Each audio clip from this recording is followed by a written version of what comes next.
What can ancient Stoics teach us about handling things beyond our control today? The act of letting go is not always an easy thing to do.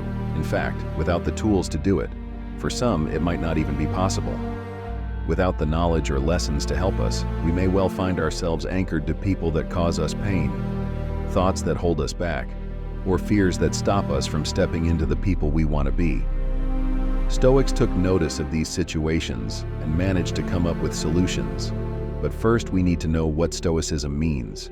According to popular belief, Stoics are men that are not in contact with their feelings, that are afraid to cry, or afraid to be perceived as weak.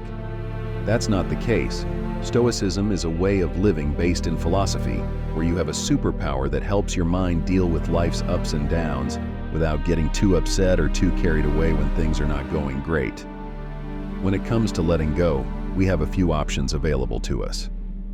We can sit and wish that life had taken a different course, that we didn't have to undergo a change, that we didn't lose a loved one, that we kept our job, never moved house, or any other event that could keep us from moving on with our life.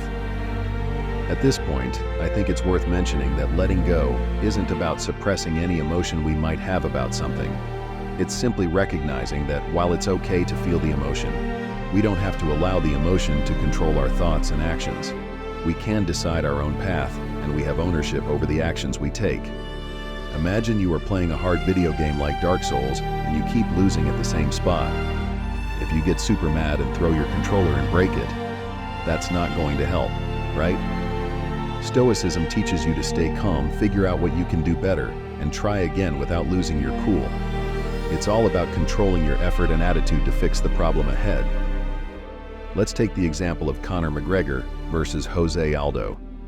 Conor and Jose Aldo agreed to fight for the featherweight title. Conor started the trash talk throughout the press conferences.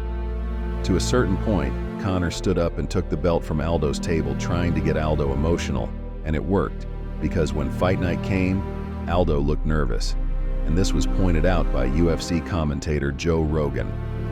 Moments before Scarface was brutally knocked out by the first punch McGregor landed.